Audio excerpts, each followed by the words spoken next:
안녕하세요. 세계적인 경제학 교과서를 가장 말랑하게 풀어드리는 경제학장 박사입니다. 혹시 여러 나라가 자기들 돈을 없애고 다 같이 똑같은 돈을 쓴다면 어떻게 될까 상상해 보신 적 있으세요? 이게 그냥 상상이 아니고요. 바로 유로라는 이름으로 지금도 진행 중인 역사상 가장 대담한 경제 실험입니다. 자, 그래서 오늘 폴 크루그먼 교과서를 딱 펼쳐서요. 최적 통화 지옥과 유로라는 아주 흥미로운 주제로 이 거대한 실험이 어떻게 시작됐는지 한번 같이 파헤쳐 보겠습니다. 자, 교과서 딱 첫 페이지를 보면요. 아주 근본적인 질문 하나를 던집니다. 아니, 도대체 왜 이렇게 많은 나라들이 자기들 돈을 포기하고 유로라는 단 하나의 통화를 쓰기로 했을까요? 이 어마어마한 결정 뒤에는 과연 어떤 이야기가 숨어 있을까요? 이게 뭐 한두 나라 얘기가 아니에요. 무려 19개 나라입니다. 저마다 완전히 다른 역사, 경제, 문화를 가졌는데 이걸 하나의 화폐 아래 뭉치기로 했다는 거. 이거 정말 대단한 합의 아니겠어요? 자, 그럼 이 실험이 대체 얼마나 스케일이 큰 건지 먼저 지도랑 숫자로 한번 확 느껴보시죠. 이 지도 한번 보세요. 북쪽의 핀란드부터 저기 지중해 키프러스까지 유럽 대륙을 가로지르는 정말 거대한 단일 경제권이 탄생한 거죠. 진짜 뭐랄까 경제적인 국경선이 싹 사라져버린 느낌이죠. 실제로요. 유로를 쓰는 나라들 인구를 다 합쳐보니까 미국보다도 4.5%나 더 많대요. 정말 거대한 단일 통화 지역인 동시에 세계 경제에 아주 강력한 한 축이 된 셈입니다. 근데 이런 어마어마한 프로젝트가 그냥 뭐 짠 하고 나타난 건 아니겠죠? 모든 것의 시작은요, 세계 경제를 아주 그냥 뒤흔들어 놓았던 어떤 사건, 그리고 그로 인한 엄청난 혼란 때문이었습니다. 자, 1973년입니다. 이때 세계 경제의 안정핀 역할을 하던 브레튼 우즈 체제라는 게 무너져요.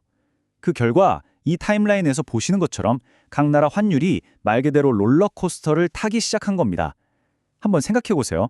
오늘은 100마르크로 샀던 프랑스 와인을 내일은 120마르크를 줘야 할 수도 있다니, 이렇게 서로 교역이 많은 유럽 국가들한테 이 예측 불가능성이라는 게 정말 치명적이었던 거죠. 이런 혼돈 속에서 유럽의 리더들이 이제 결단을 내린 겁니다. 이 위기를 기회로 바꿔보자 하면서 두 가지 큰 그림을 그린 거죠. 그리고 그 핵심 도구가 바로 단일 통화였던 거고요. 첫 번째는 이렇게 각자 자기 돈만 쓰다가는 세계 무대에서 힘을 못 쓰니까 하나로 뭉쳐서 영향력을 키우자는 거였고요. 그리고 두 번째는 환율 걱정 없이 정말 자유롭게 물건이랑 사람이 막 오고 갈 수 있는 그런 진짜 하나의 유럽 시장을 완성하자는 거였죠. 첫 번째 목표는 간단히 말해서 힘의 문제였어요. 그때 당시 세계 경제는 미국 달러가 거의 왕이었거든요. 유럽은 바로 이 유로라는 강력한 단일 통화로 이 판에 도전을 하고 세계 경제의 또 다른 중심이 되고 싶었던 겁니다. 두 번째 목표는 바로 안정이었어요. 이전에는 환율 변동이라는 폭풍우 때문에 유럽 안에서 무역하는 배들이 아주 위태위태했던 거예요. 하지만 유로라는 아주 단단한 다리를 놓으면 이 배들이 언제든 안전하게 다닐 수 있는, 그러니까 진짜 국경 없는 단일 시장이 완성될 거라고 굳게 믿었던 거죠. 하지만 이렇게 강력한 통합을 이루려면 대신에 각 나라가 정말 소중한 걸 하나씩 포기해야만 했습니다. 과연 그 대가가 뭐였을까요? 바로 이거예요. 그러니까 각 나라가 경제 위기가 닥쳤을 때 금리를 막 올리거나 내리면서 스스로 경제를 조절할 수 있는 가장 강력한 무기, 바로 통화정책 주권을 포기해야만 했던 거죠. 그러니까 유로가 생기기 전에는 각 나라가 자기 경제의 운전대를 직접 잡고 있었던 거예요. 경기가 안 좋다 싶으면 금리를 내려서 엑셀을 밟고, 너무 과열된다 싶으면 금리를 올려서 브레이크를 밟았던 거죠.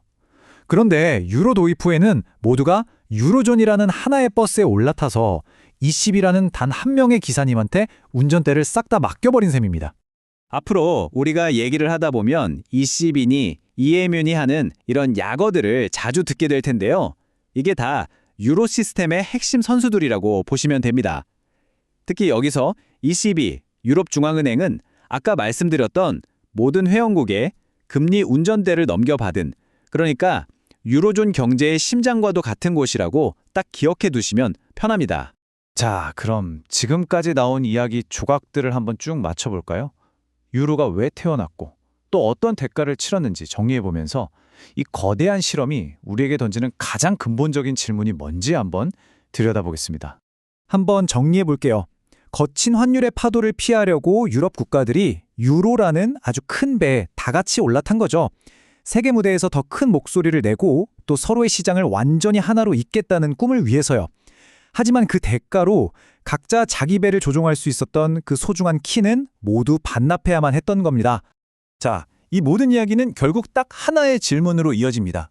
바로 오늘 우리가 다루는 이 챕터의 제목이기도 한데요. 과연 지금의 유로존은 정말로 최적 통화 지역이라고 할 수 있을까 하는 겁니다.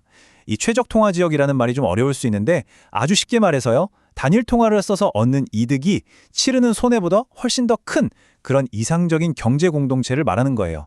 그렇다면 과연 현재의 유로존은 이 이상적인 조건에 딱 들어맞을까요? 이 아주 뜨거운 논쟁에 대해서는 다음 시간에 본격적으로 한번 파헤쳐 보도록 하겠습니다.